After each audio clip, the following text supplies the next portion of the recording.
Good morning students. इस वाले video में हम ये वाला क्वेश्चन करने वाले हैं जो कि मेरा 3 डायमेंशनल ज्योमेट्री से है। तो सबसे पहले आप वीडियो को पॉज करके इस क्वेश्चन को अच्छे से ट्राई कीजिए और अपना आंसर कमेंट कीजिए।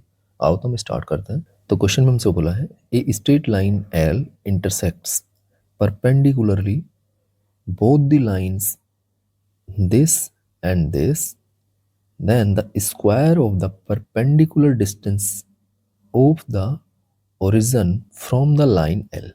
ठीक है, तो इस क्वेश्चन में हमारे पास दो लाइंस हैं L1 और L2। ठीक है, इस तरह से ये हमारी इंटरसेक्टिंग लाइन भी हो सकती हैं और स्क्यू लाइंस भी हो सकती हैं, क्योंकि इसके जो डायरेक्शन रेशोज हैं जैसे 2, 3 एंड -10, और इसके डायरेक्शन रेशो है 4, -3 और -2। इनका रेशो सेम नहीं आ रहा है।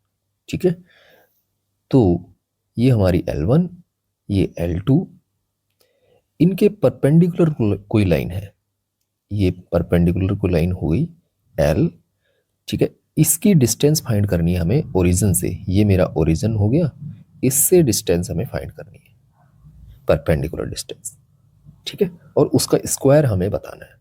तो सबसे पहले मुझे इस L के डायरेक्शन रेशो चाहिए।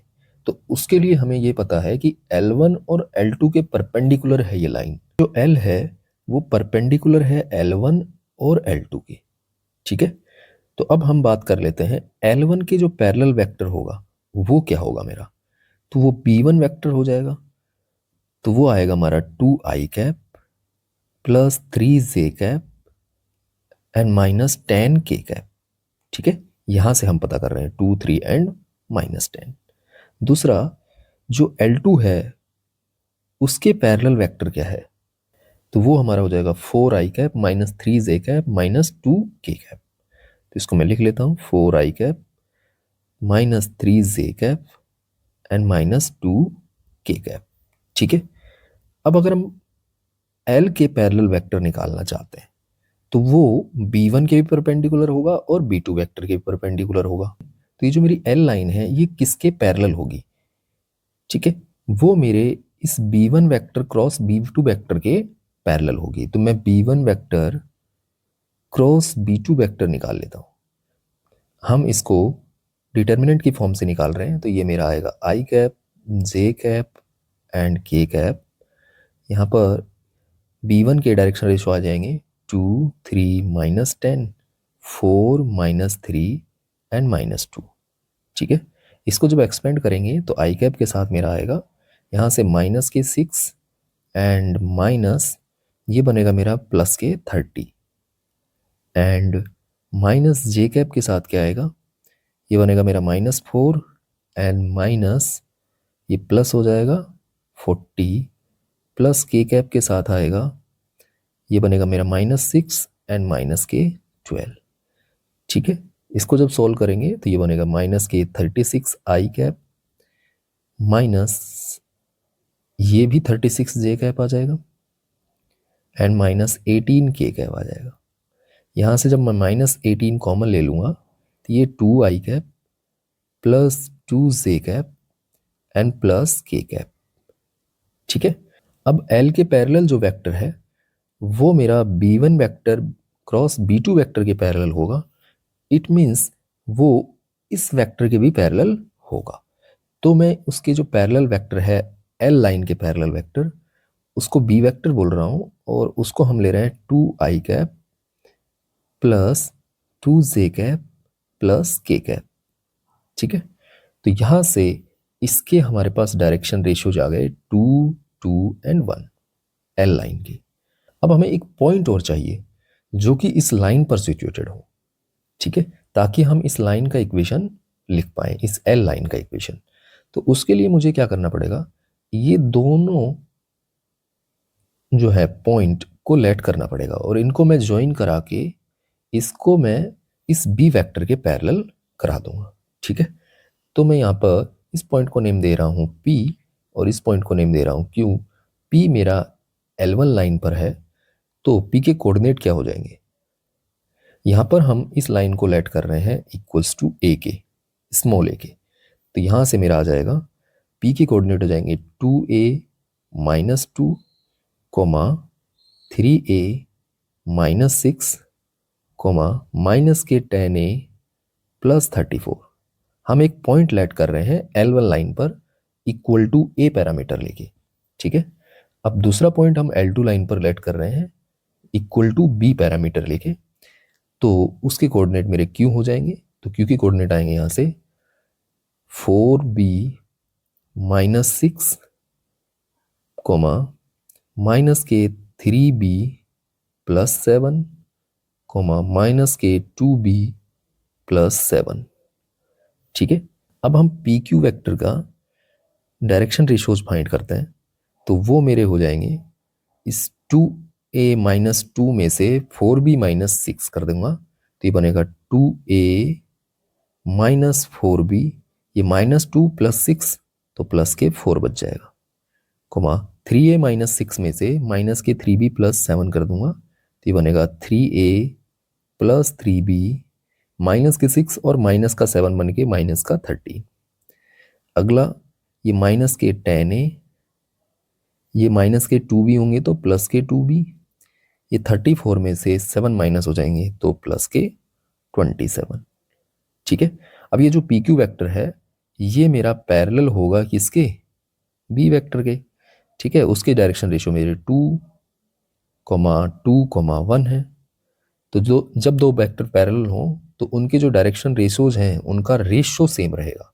इट मीन्स यहाँ से हम कह सकते हैं 2a minus 4b plus 4 upon 2 is equals to 3a plus 3b minus 13 upon 2 equals to minus के 10a plus 2b plus 27 upon 1, ठीक है।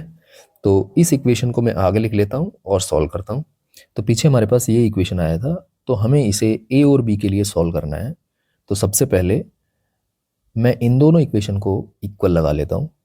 तो यहाँ से ये 2 से तो 2 कैंसिल हो जाएगा, ये आएगा मेरा 2a minus 4b plus 4 equals to 3a plus 3b minus 13, ठीक है। तो यहाँ से हमारे पास इस 2a को उठा के मैं इधर ले जाता हूँ तो a आ जाएगा, एंड इक्वल टू इस 3b को उठा के इधर ले जाता हूँ तो माइनस के 7b, एंड इस 13 को भी उठा के इधर ले आता हूँ तो प्लस के 17। तो ये इक्वेशन नंबर 1 हो जाएगा। अब मैं इस फर्स्ट और लास्ट को इक्वल लगा लेता हूँ, ठीक है। तो यहाँ से मुझे मिलेगा ये 2 से मल्टीप्लाई होगा, ये 1 से, तो ये बनेगा 2a minus 4b plus 4 equals to, ये 2 से जब मल्टीप्लाई होगा तो माइनस के 20a एंड प्लस के 4b एंड प्लस के 54, ठीक है। आगे ये अपना बनेगा, इस 2a को उठा के इधर में ले आता हूँ तो ये 22a एंड इस 4b को उठा के इधर ले जाता हूँ तो इक्वल्स टू हो जाएगा मेरा ये 8b एंड 4 उधर ले जाता हूँ तो प्लस के 50 बच जाएगा।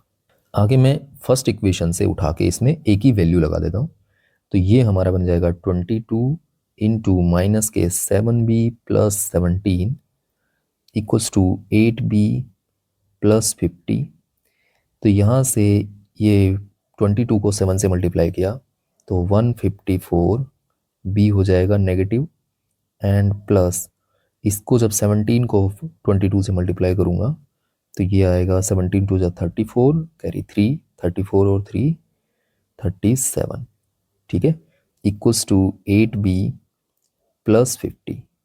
आगे जब हम सॉल्व करेंगे तो इस 154b को मैं उठा के इधर ले गया तो 162b हो गया, इक्वल्स टू 50 इसमें से माइनस किया तो 324 हो गया, ठीक है। तो यहाँ से 162 से ये 2 टाइम कैंसिल, तो इससे मेरे b की जो वैल्यू आ गई है वो 2 आ गई है, ठीक है। तो यहाँ से हमें a की वैल्यू चाहिए a या b में से कोई एक, ताकि हम एक पॉइंट निकाल पाएँ। तो यहाँ से हमारे जो q के कोऑर्डिनेट हैं वो निकल के आ जाएंगे, ठीक है। तो मैं q को लिख लेता हूँ पहले। q के कोऑर्डिनेट है हमारे 4b माइनस 6 माइनस के 3b प्लस 7 और माइनस के 2b प्लस 7। तो पीछे हमारे q के कोऑर्डिनेट्स है 4b माइनस 6 माइनस के 3b प्लस 7 और माइनस के 2b प्लस 7। तो यहाँ पर मैं अपने b की वैल्यू लगा देता हूँ। तो क्योंकि कोऑर्डिनेट्स आ जाएंगे हमारे पास, यहाँ पर 2 लगाया तो 8 माइनस 6 मेरा 2 आ जाएगा, एंड माइनस के 6 प्लस 7 तो 1 आ जाएगा, एंड ये माइनस के 4 प्लस 7 तो 3 आ जाएगा। ठीक है, क्योंकि कोऑर्डिनेट्स आ गए। और जो एल लाइन के जो पैरेलल वेक्टर बी वेक्टर है वो उसके जो डायरेक्शन रेशियोज हैं वो 2 2 और 1 है। तो यहाँ से हम लाइन एल का जो है इक्वेशन लिख सकते हैं। तो इक्वेशन ऑफ लाइन एल, ठीक है, वो क्या बन जाएगा मेरा, x minus 2 upon 2 equals to y minus 1 upon 2 equals to z minus 3 upon 1। ठीक है, ये इस पॉइंट के कोऑर्डिनेट्स हैं जो कि हमारा इस लाइन पर सिचुएटेड है। दूसरा, ये उस लाइन के पैरेलल वेक्टर के डायरेक्शन रेशियो जो है 2 2 और 1। ठीक है, आगे हमें इस लाइन की डिस्टेंस फाइंड करनी है ओरिजिन से। ठीक है, परपेंडिकुलर डिस्टेंस। तो ये मेरा ओ पॉइंट हो गया। तो हमें ये पॉइंट फाइंड करना पड़ेगा। इसको लेट से मैं ए नेम दे देता हूँ। तो हमें ए पॉइंट लेट करना है इस लाइन के ऊपर। तो इक्वल्स टू मैं पैरामीटर लैम्डा ले लेता हूँ। तो ए के कोऑर्डिनेट हो जाएंगे 2 lambda plus 2 comma 2 lambda plus 1 comma lambda plus 3। ठीक है, अब मैं इसको ओरिजिन से ज्वाइन करा देता हूँ। तो मेरा ओ ए वैक्टर आ जाएगा। तो ओ ए वैक्टर बनेगा मेरा यहाँ से 2 लैम्डा प्लस 2 माइनस 0, तो ये यही रहेगा I cap, plus 2 lambda plus 1 J cap, and plus lambda plus 3 K cap.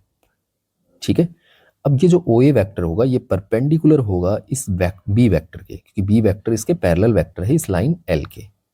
ठीक है, और उसके जो डायरेक्शन रेशियोज हैं वो मेरे 2 2 और 1 है। ठीक है, तो वी वेक्टर के साथ इसका जो डॉट प्रोडक्ट होगा ओ ए वेक्टर का और बी वेक्टर का वो मेरा 0 हो जाएगा। ठीक है, तो यहाँ से हम इसका डॉट प्रोडक्ट कर देते हैं बी वेक्टर के साथ। तो बनेगा 2 into 2 lambda plus 2 and plus 2 into 2 lambda plus 1 and plus 1 into lambda plus 3 equals to 0। आगे ये अपना बनेगा 2 इंटू 2 लैम्डा यानी 4 लैम्डा, ये 2 इंटू 2 लैम्डा 4 लैम्डा, और ये लैम्डा तो ये 9 लैम्डा हो गया, एंड प्लस ये 2 2 जा 4 प्लस 2 6 एंड 3 9 इक्वल्स टू 0। तो यहाँ से हमारे लैम्डा की जो वैल्यू है वो मेरी -1 आ जाएगी। तो इस पॉइंट ए के कोऑर्डिनेट्स हमारे आ जाएंगे। यहाँ पर अगर मैं -1 डालूंगा तो 0, -1, 2। ठीक है, आगे हमें इस पॉइंट ए की ओरिजिन से डिस्टेंस फाइंड करनी है, यानी ओ ए फाइंड करना है।